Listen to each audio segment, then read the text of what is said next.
diagramas que se vio y que presentaron, o sea que también ya lo tienen dentro del proyecto.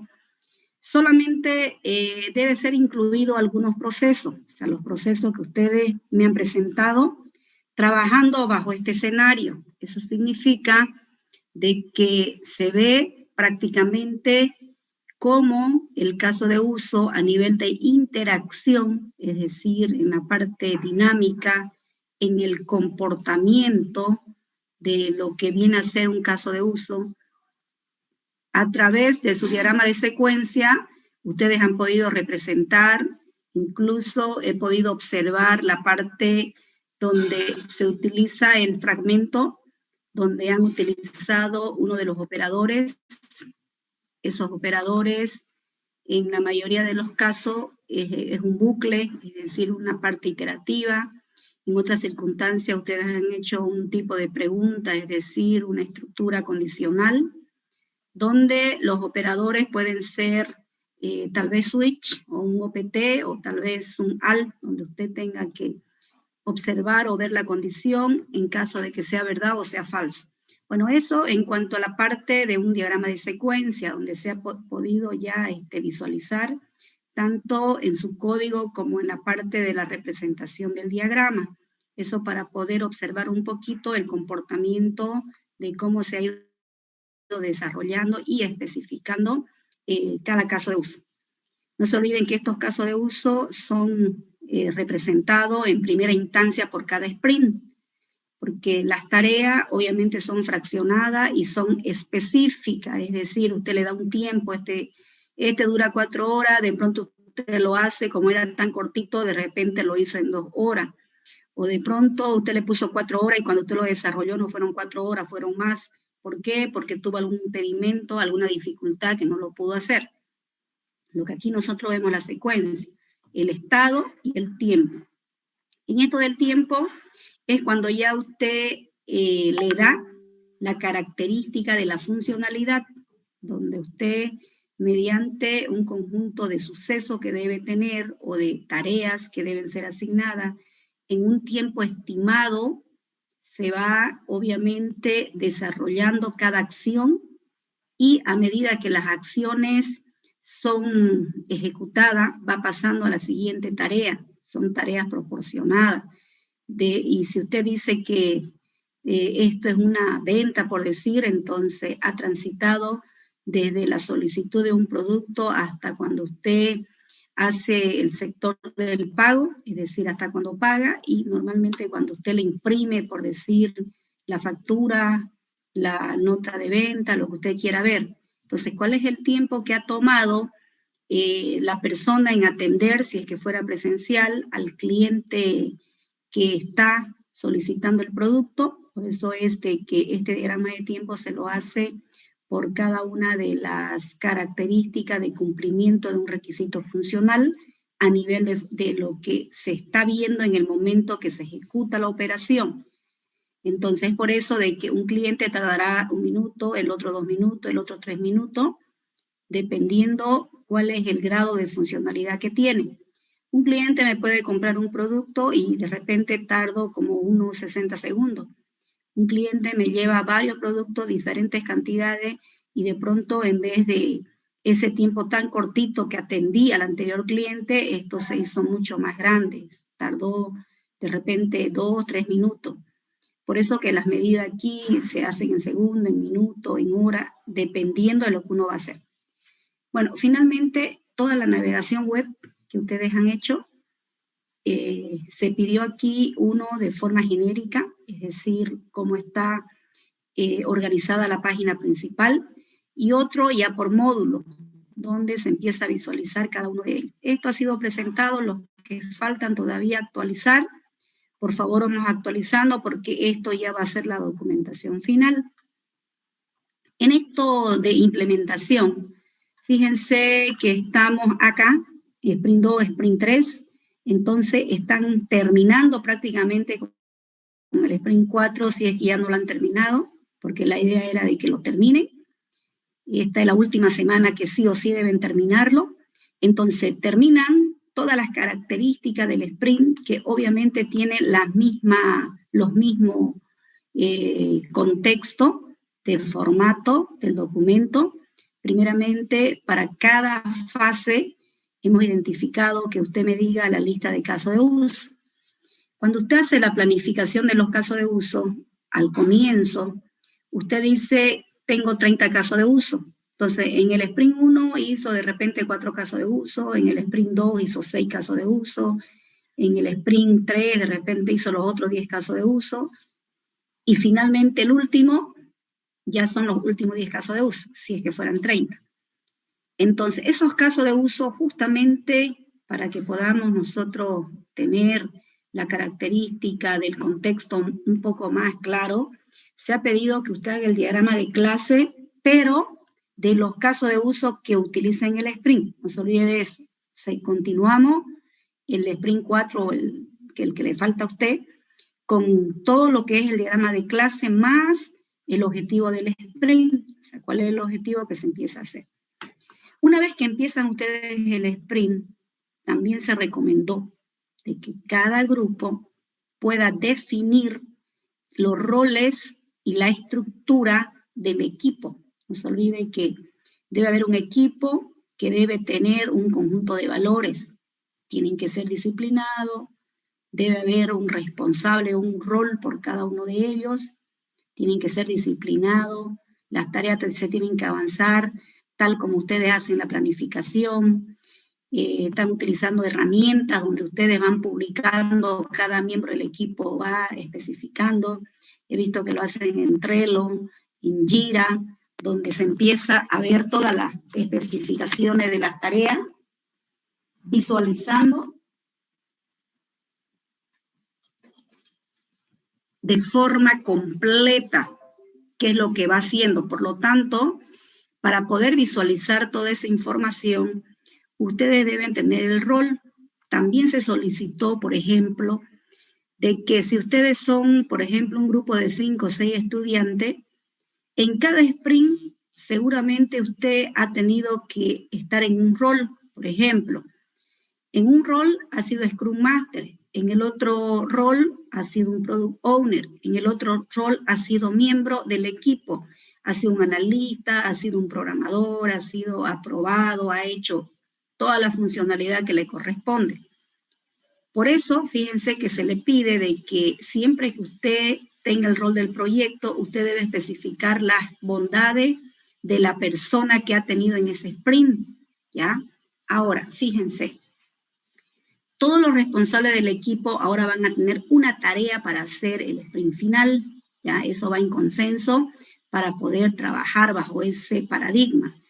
Entonces, miren, como esto es un paradigma rápido, y le dije de que los valores de cada persona es demasiado importante, porque si la persona es disciplinada, es responsable, es honesta y toda la característica que implica para que pueda hacer o pueda ejecutarse las tareas, seguramente lo va a hacer en el tiempo estimado y como fue planificado. Las historias y los prototipos me ayudan muchísimo para poder saber cómo las tareas están totalmente definidas y cómo cada funcionalidad que usted ya lo tiene programado dentro de lo que viene a ser ya sea una aplicación web o una aplicación móvil, que obviamente de entrada sabemos acá. Cuando usted me dice estos son los casos de uso, yo sé de que este caso de uso es web y móvil, porque usted le tiene que colocar web y móvil. O de repente usted me dice este caso de uso solo es web, entonces será solo web. O a lo mejor usted me dice que este caso de uso solamente es móvil. Entonces, ¿qué caso de uso? Cuando usted visualice lo último, tengo que saber si solamente es web, si hace las dos funcionalidades, es como una venta, ¿no? Yo la venta lo puedo realizar mediante una aplicación web, porque tengo mi laptop o tengo un desktop, cualquier computador, y ahí lo realizo mi operación. Pero como esto es una venta, normalmente un cliente más factible es que solicite todo su pedido o llene su carrito de compra del lado del cliente, obviamente, mediante su móvil. ¿Por qué? Porque es mucho más práctico. Entonces yo digo, bueno, este caso de uso de la venta, como es el que más se utiliza en el trabajo, lo tengo en ambos. Tanto es una aplicación web, pero también es móvil. Entonces, funciona bajo esas dos características. Entonces, miramos Y cuando usted me presente, obviamente debe cumplir lo que usted dice. Entonces, bueno, ahí con todo eso es lo que debería estar la historia del usuario. Por eso volvimos a los casos de uso con los prototipos respectivos. Este prototipo puede ser de un móvil o puede ser de un web. Entonces, hay que ver las características de las app para que esto pueda verse. Todo el desarrollo del Sprint, así como lo han trabajado, fíjense, una vez que lo terminan de trabajar, entregan todos los artefactos finales. Esta pizarrita es muy importante que siempre la actualice cada miembro del equipo, no es que uno lo actualiza, por eso le digo, si usted está con Trello, la persona 1, 2, 3, 4, mejor si le pone una distinción, un color si quiere, donde ese colorcito se ve avanzando con uno de los miembros del equipo en todas las tareas que va haciendo, desde la forma que fue planificada, cuándo fue hecho, cuánto tiempo estuvo dentro de esa funcionalidad, que fueron ya entregados, entonces se puede ver gráficamente todas las tareas. No se olviden de colocar su tablita. He visto que algunos jóvenes en su proyecto no tienen la tabla del dato del esfuerzo. Para hacer la gráfica deben haber los datos proyectados en función a lo que usted planificó y en función a lo que se ejecutó.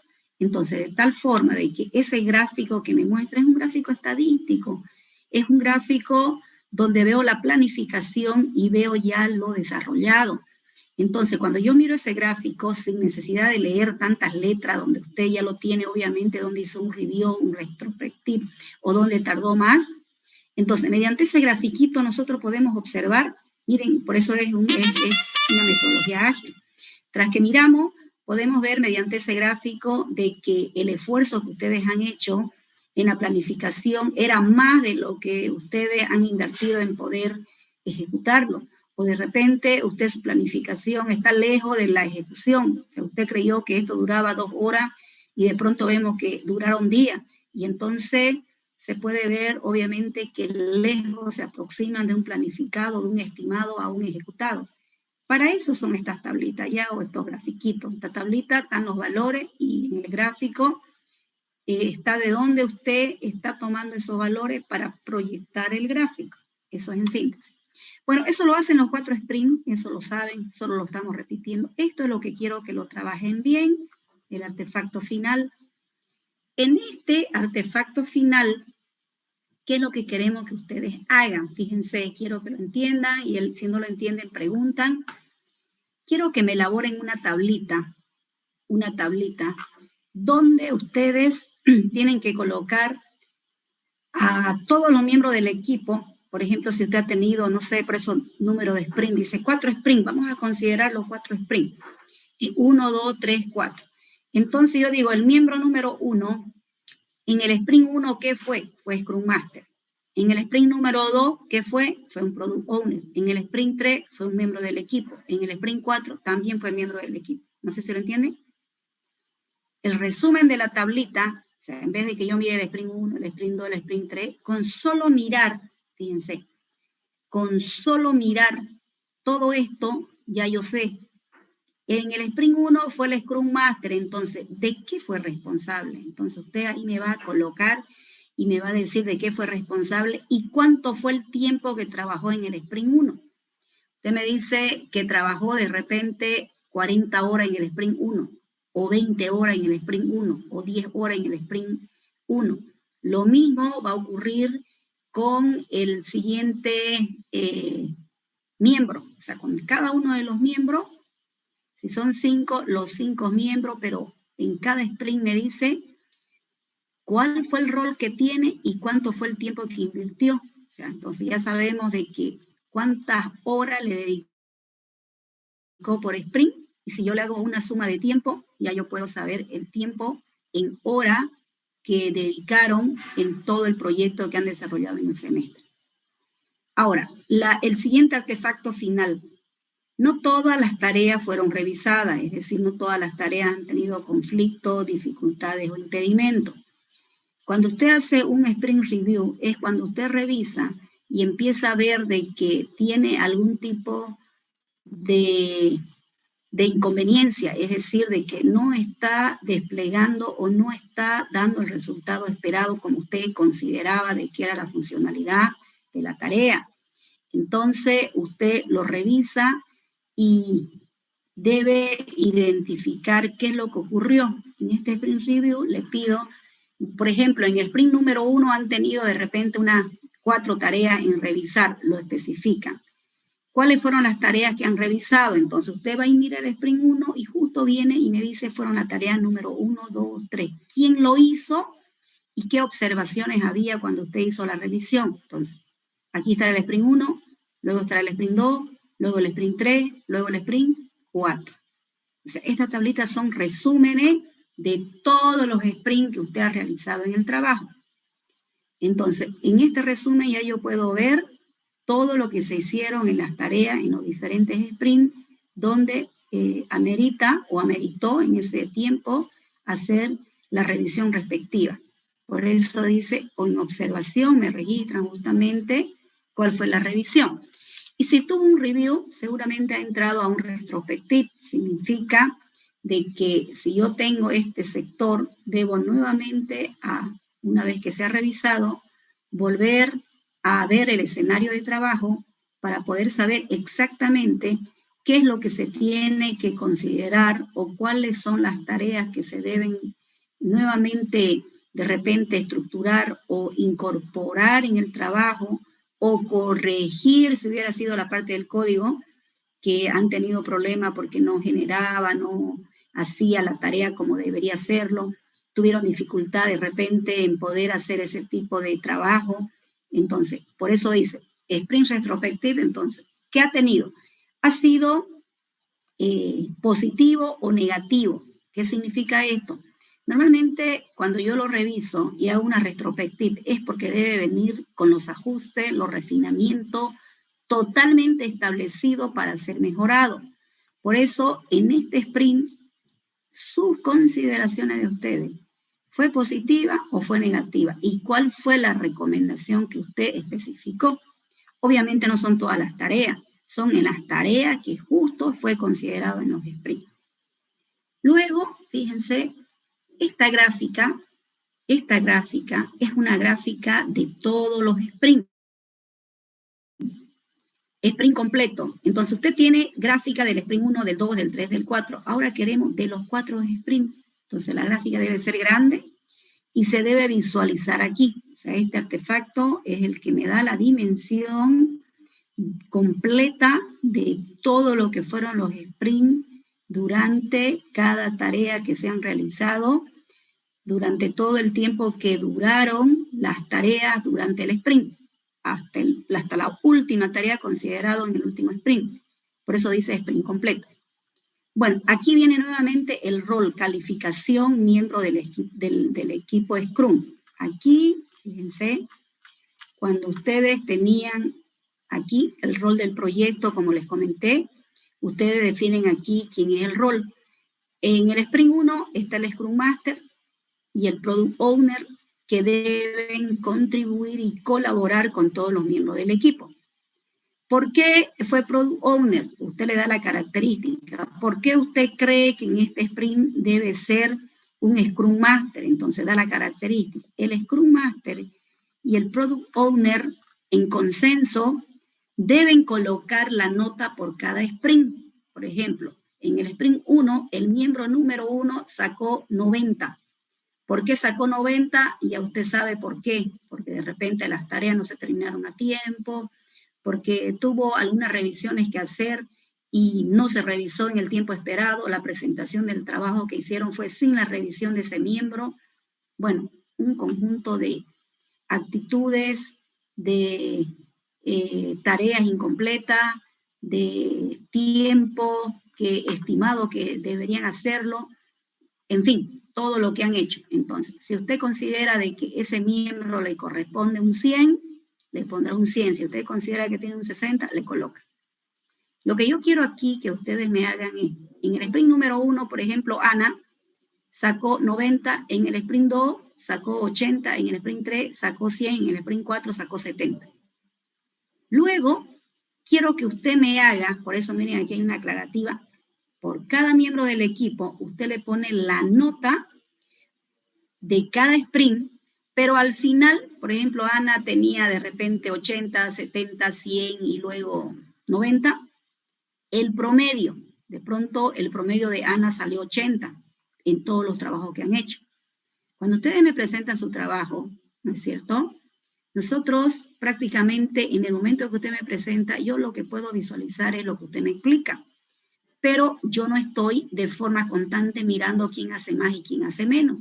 Entonces, es el momento en que usted sea honesto y coloque, por eso delego la responsabilidad al Scrum Master que le toca en ese sprint y al Product Owner que obviamente debería saber muy bien de la característica del producto para colaborar, cómo poder trabajar en el momento apropiado en esas tareas. Ellos van a ser los responsables en cada sprint de colocar la nota. Como le digo, tienen que ser totalmente evaluar sobre el trabajo que ustedes entre grupo conocen, cómo han trabajado. Entonces, ya en función a esta nota, yo sé cómo ustedes han trabajado, cómo se han dedicado. De repente, uno de los miembros se dedicó el 100% en uno de los sprints, pero en el otro sprint no lo hizo por diferentes motivos. Entonces, eso significa que por cada sprint usted tiene una nota, pero al final tiene una sola nota. Esa nota, ¿cómo lo saca? Del promedio de todos los sprints. ¿Lo entienden cómo lo van a hacer los artefactos finales? ¿Sí? ¿No hay duda? Está claro, ingeniero, todo clarito. Ok. Entonces, bajo ese esquema, fíjense, ustedes lo van a poder colocar en su tablita. En caso de que cuando yo quiera revisar y quiera ver, por ejemplo, la nota de cada uno de ustedes, yo voy a valorar y voy a ponderar esta notita más las notas. O sea, esto va a ser parte también de la calificación que tenemos. Ustedes han hecho varias presentaciones.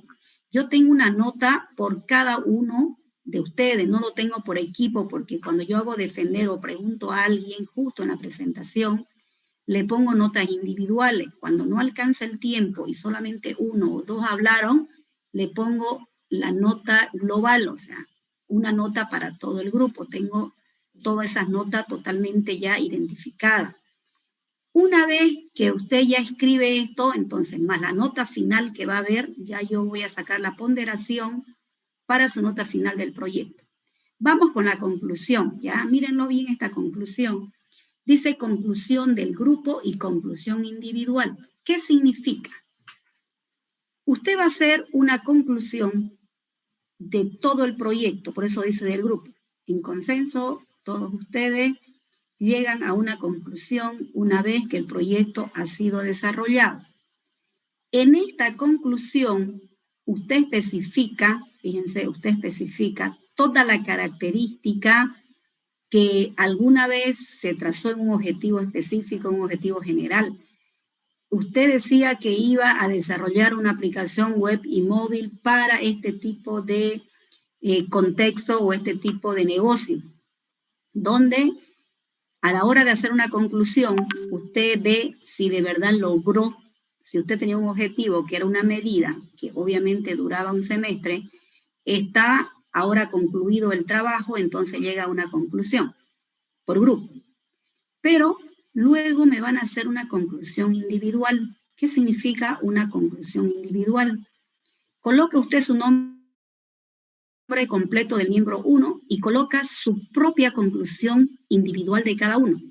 Si yo observo de que en el grupo de trabajo hay 6 miembros del equipo, entonces tendrá 7 conclusiones. Una conclusión de todo el grupo y conclusiones individuales de cada miembro. Entonces coloca nombre completo, coloca su conclusión, nombre completo, su conclusión. No se olvide que las tareas que usted va haciendo, usted lo ha hecho, entonces usted sabe en una conclusión individual qué es lo que usted debe especificar o cuál es la situación durante todo el tiempo que ha durado, todo lo que vendría a ser la trayectoria de lo que viene a ser o implicó el desarrollo del software.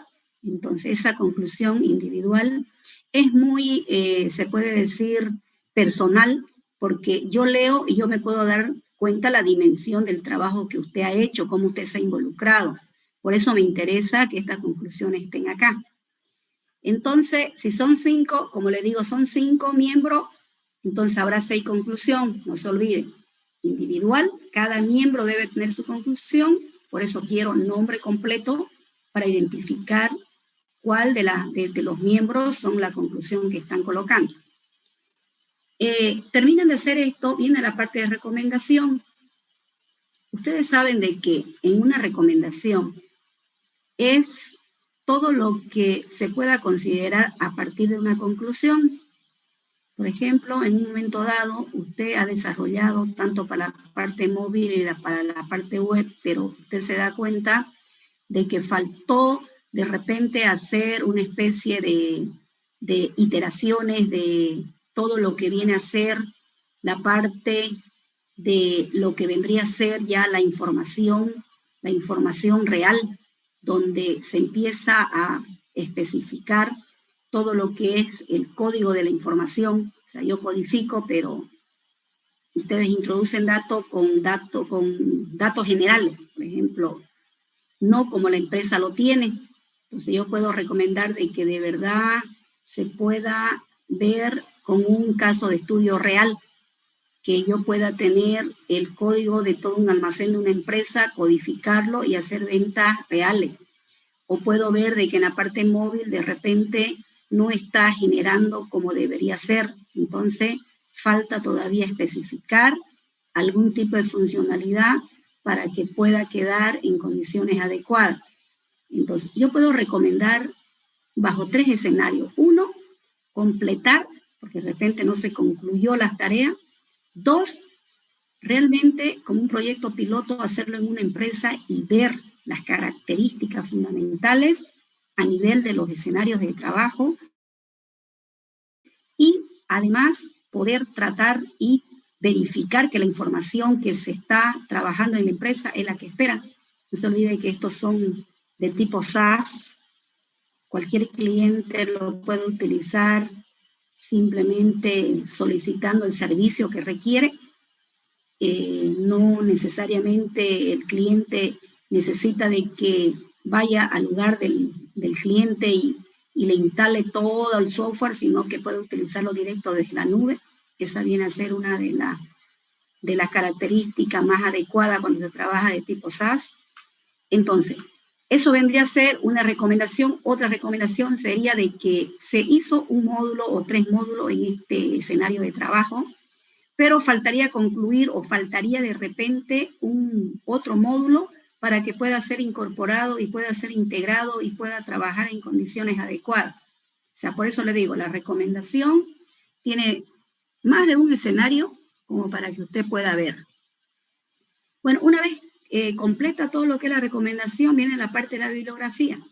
En esta bibliografía, si bien es cierto, ustedes de repente han recurrido a muchas fuentes, libros, sitios web, los mismos lenguajes de programación, base de datos y todo lo que han usado, es decir, toda la fuente bibliográfica que usted utilizó debe ser citado. Normalmente en esta bibliografía se colocan los autores, se colocan el año o el nombre del sitio web donde usted lo ha hecho, o sea, todo donde usted ha visitado, ha consultado, todo eso lo especifica. Entonces, hace su bibliografía, con esto finaliza su trabajo y no se olviden que al comienzo, en el sector de antecedentes, para que usted pueda entender lo que va a hacer, se pidieron algunos casos de estudio. Esos casos de estudio, no se olviden que deben ir a esta última parte, ¿no? Aquí donde dice anexo, en este sector deben prácticamente colocarse cada uno de ellos para que esto pueda ser trabajado bajo este criterio y tener prácticamente el respaldo en la cual ustedes se han basado en el trabajo. Para poder hacer, no se ha pedido que usted vaya a una empresa de forma específica. Por eso, fíjense, en los 8 puntos, cuando se le solicitó, una de las tareas es si es universal. Eso de universal significa de que usted no ha hecho específicamente para un lugar. Si a usted le tocó, por ejemplo, el rubro de comercio electrónico, la gente puede vender diferentes tipos de productos y diferentes tipos de servicios. Por lo tanto, obviamente existen diferentes tipos de comercios electrónicos. Suficiente que usted elija un tipo de comercio electrónico, debería ser capaz, fíjense, de poder interactuar, no importa con qué tipo de empresa, por eso es universal. Si esta empresa vende electrodomésticos o esta empresa vende el rubro, por ejemplo, de accesorios de movilidades o repuestos de movilidades, o son importadores, o son, no sé, ferretería, o son tal cosa, entonces habría que ver la dimensión del trabajo si se ajusta a este tipo de situación, a este escenario de trabajo. Usted tenía aquí 3 casos de estudio y en función a eso ha generado cada uno de ellos. Otra de las recomendaciones son los 8 puntos jóvenes. Eso también lo tengo yo anotado de cada grupo que no lo habían terminado. Había grupos que todavía les faltaba la parte del backup y la parte de lo que vendría a ser los reportes, o sea, por no decir la mayoría de los grupos. No se olviden que cuando nosotros hablamos de reporte, es la información más importante en una empresa. En una empresa, si yo tengo almacenado todo lo que se hace dentro de cada una de las funcionalidades de cada departamento, de cada atención al cliente, de cada proceso de negocio que realiza la empresa, y usted tiene automatizado, es decir, cada persona utiliza el software para poder almacenar esa información.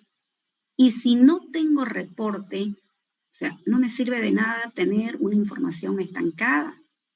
Lo que nosotros queremos justamente es, por ejemplo, para la alta gerencia que se denomina en una empresa, llámese el gerente de toda la empresa, llámese a los jefes que hay por cada departamento.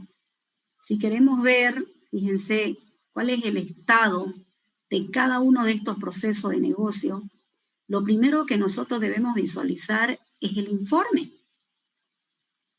No un informe estático. Por eso se solicitó de que deben personalizar su información, pero debe ser al estilo de Query by Example, que se denomina un QBE, que permita al usuario construir su reporte. O sea, no un SQL. Un SQL es una estructura de todo lo que viene a ser la consulta estructurada, no de forma estática, donde usted agarró, hizo un reportecito, seleccionó los atributos que usted va a proyectar y empieza a generar. No, lo que queremos es que le permita al usuario construir su reporte. Eso, por ejemplo, por no decir la mayoría de los grupos no lo tenían. Por ejemplo, yo digo, a ver, me interesa saber cuáles son los productos más vendidos en el mes de febrero. Entonces, si yo tengo fijo, me va a salir como ustedes lo han diseñado, pero el criterio de la persona es poder ubicar el producto más vendido. Quiero saber en qué día o en qué fecha de repente fue donde más clientes llegaron a la tienda, y puedo seguir seleccionando, por eso son filtros, pero voy seleccionando, se va prácticamente digitando la información, y de pronto todo lo que yo he elegido, ya yo puedo generar y ver mi informe. Entonces, ese tipo de reporte, queremos reportes dinámicos, no una listita que usted me va a visualizar y lo va a colocar, ¿ya? Eso en cuanto a la presentación final del proyecto. Si usted va y revisa su plataforma, ¿ya? En la plataforma ya fue comunicado, ya fue registrado, si quieren ver, el examen final y las últimas presentaciones.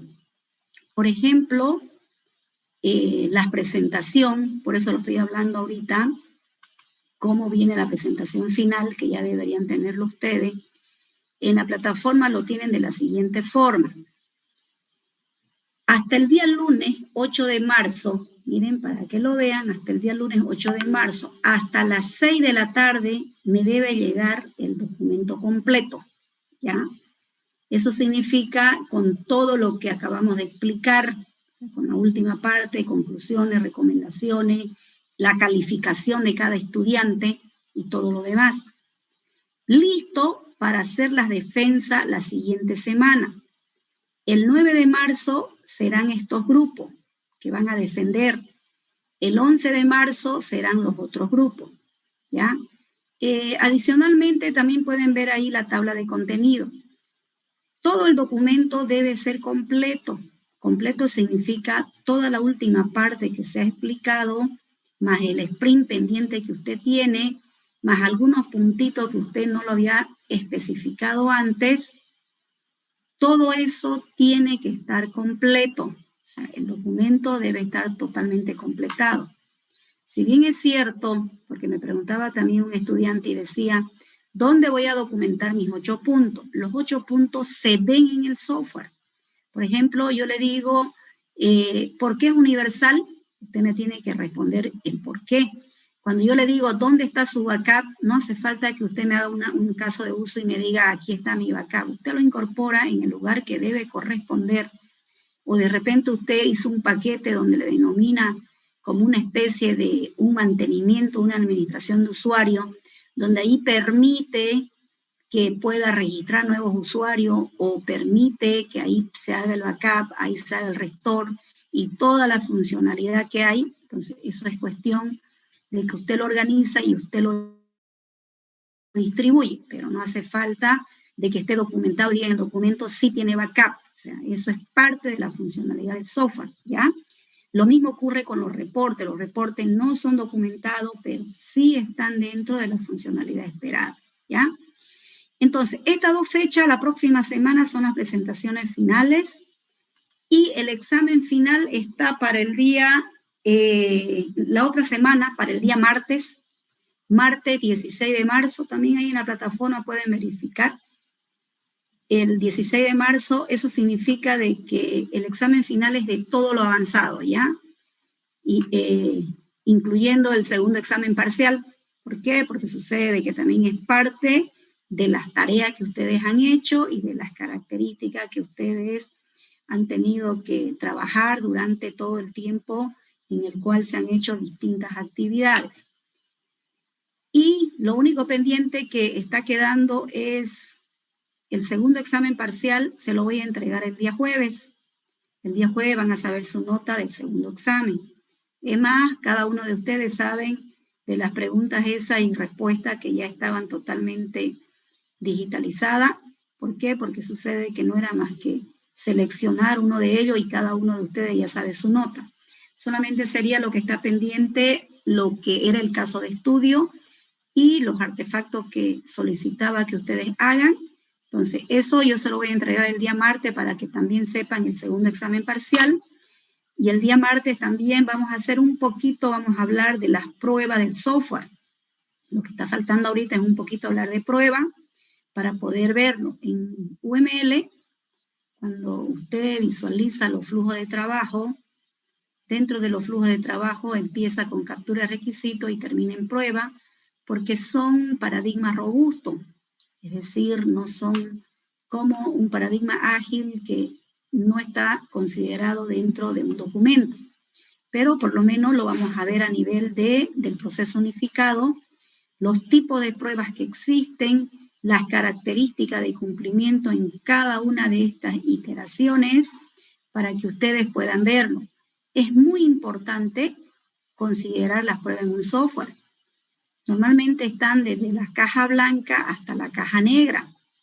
En una caja negra me interesa saber la entrada, el proceso, las condiciones que debe tener la tarea para su cumplimiento y finalmente el resultado que yo espero. En otras palabras, la caja negra me da la funcionalidad de cada uno de los casos de uso o de cada requisito funcional si cumplió o no su objetivo, o sea, a nivel de operación. Si esto fuera caja blanca, es otro tipo de prueba ya cuando se empiezan a verificar, se trata de que se tiene que desarrollar durante el tiempo del código, se debe identificar Si ocurrió, por ejemplo, un problema, eso debería estar totalmente implementado. Es como una parte heurística, donde y me identifica dónde está el problema, cosa que cuando yo miro, esa prueba me dice, o el problema ocurrió en este módulo o en este controlador, en esta línea de código, porque sucede que no estaba identificado de repente uno de estos campos. O sea, me da la respuesta. ¿Por qué? Porque ha tenido que ser implementada. Esa es una caja blanca. Se necesita esfuerzo, se lo implementa. Entonces, las pruebas son mucho más fáciles de detectar y ver qué ocurre porque todo está implementado, todo está programado. Eso viene a ser una caja blanca. Bueno, todo este tipo de pruebas, de todos modos, ustedes lo ven muy bien en ingeniería de software, porque son características muy importantes dentro de una funcionalidad, porque estas pruebas justamente se ven ya cuando los productos son terminados y cuando los productos van a ser enviados a la siguiente etapa del desarrollo del software. Deja de ser desarrollo y se convierte en una especie de mantenimiento del software. Cuando esto es trasladado a un mantenimiento de software, significa de que ese mantenimiento debe permanecer, se puede decir, de por vida durante el tiempo que los clientes lo están utilizando en el mercado. ¿Por qué? Porque si no tiene mantenimiento, ese software es retirado del mercado. O sea, no tengo yo por qué tener un software si no tiene un soporte técnico. Entonces, todo el software que ustedes utilizan, hay una empresa que está encargada muy de cerca del software que usted utiliza. De hecho, esa empresa se encarga de que cada vez libere una nueva versión y en esa versión no solamente viene lo que a usted de repente le hacía falta, viene mejorado y viene nueva funcionalidad y obviamente muchas características que el usuario espera esa nueva versión y se desespera incluso para tenerlo, incorporarlo en el software que lo quiera usar. Lo mismo ocurre en el ámbito del desarrollo del software. Usted termina de hacer, pero, como le digo, el soporte es de por vida. Es más, usted enseña a darle toda la codificación, el soporte técnico a todos los usuarios como una especie de entrenamiento, toda la gente que manejará el sistema. A partir de ese momento, una vez que todas las personas ya están totalmente familiarizadas y posicionadas con cada actividad que se hace el sistema, ya estará listo para que a medida que ellos lo van utilizando, piden nuevas funcionalidades. En algún momento, de repente, hasta errores pueden aparecer. Ahí vienen los tipos de errores, que son los preventivos. Cuando usted sabe de que de repente, a medida que la información crece, los listados se van haciendo más lentos. Si se hacen más lentos, entonces usted empieza a verificar y decir qué es lo que ocurrió. En algún momento va a ver usted de que, fíjense, que el listado es porque no está distribuido con una funcionalidad mucho más específica dentro de lo que se ha planificado en el estudio o en todo lo que usted ha hecho para el tráfico de la información desde un servidor hacia un cliente. Normalmente, cuando yo tengo volúmenes de información, en algún momento, a veces, tanta información deja de ser base de datos para convertirse en un data mining, en una minería de datos. Las minerías de datos conllevan millones de transacciones o tuplas ya registradas para que justamente pueda usted generar dentro de un data mart y poder generalizar y especificar toda la información en línea. De ahí nacen todo lo que son los data warehouse, que me contribuyen y me colaboran, fíjense, en todo, justamente en toda esta información para que esto pueda ser acelerado y pueda yo generar el listado o el reporte apropiado. Dese cuenta, usted prácticamente con el software que se ha hecho en la materia, no es para una empresa chiquitita donde está de repente el dueño y nada más el vendedor. Desde esa empresa chiquitita, el dueño y el vendedor, por eso se pide universal, lo puede manejar en hasta empresas grandes. Estas empresas que normalmente tienen no solo una tienda, tienen una sucursal de repente en cada arteria de la ciudad o en cada ciudades, los departamentos donde tienen varias sucursales, donde manejo varios inventarios. Entonces no es lo mismo manejar un solo inventario que manejar más de un inventario. Entonces cuando yo mire mi sistema, no tengo un inventario, tengo todos los inventarios. Voy abriendo otra sucursal, sigo teniendo. Cuando un vendedor agarra y mira y dice, no tengo mi producto, pero ¿sabe qué? La sucursal de tal avenida o de tal barrio, ahí sí lo encuentra. Porque gozo de esa información, lo tengo. Entonces, por eso justamente viene a ser lo que decimos prueba, ¿no es cierto? Sucede que yo lo hice para esta empresa, pero no soportaba más que para una tienda con sus productos, pero ahora ya se aumentó un inventario más. Entonces tengo que ser capaz de poder trabajar bajo esas circunstancias. Cuando esto va creciendo, ¿por qué se llaman universales también? La empresa crece y tiene una sucursal en Brasil, tiene una sucursal en otro país. De hecho, ya no puedo yo seguir trabajando con la moneda que es boliviano. Mi sistema, mi software debe ser capaz de manejar más de una moneda, multimoneda. Si estoy aquí en Bolivia, manejo el boliviano. Si estoy en Brasil, manejo la moneda de Brasil. Si estoy en otro país, esa moneda. Si estoy de repente en otro país, por ejemplo, que no tiene el mismo idioma, por ejemplo, Brasil, está en portugués, mi sistema debería ponerse en ese sistema, que debería ser multimoneda, multidioma, y todo el proceso es lo mismo. ¿Va a vender? Sí. ¿Va a tener productos? Sí. ¿Va a tener un precio? Sí. ¿Va a tener un costo? Sí. ¿Qué varía? El tipo de moneda. ¿Por qué? Porque es dólar, euro, no sé, otro tipo de moneda en la cual se está trabajando.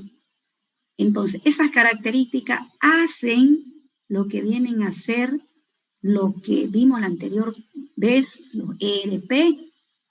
No se olviden que los ERP, los SAP, son grandes y volumen de sistemas de información que tienen muchísimos módulos que tienen la capacidad de poder trabajar bajo estas circunstancias. ¿Ya? Bien, jóvenes, entonces, el día jueves van a saber su examen. Si tienen alguna preguntita para el día jueves, vayan haciendo sus trabajos, mírenlo nuevamente su contenido. Entonces, antes de que me presente su documento final, que se lo he dado hasta el día lunes, para que ustedes tengan tiempo, el domingo en la noche debería presentarse, pero estoy dejando para el lunes, porque de repente son jurados, de repente alguien de aquí es jurado y el domingo va a estar ocupado.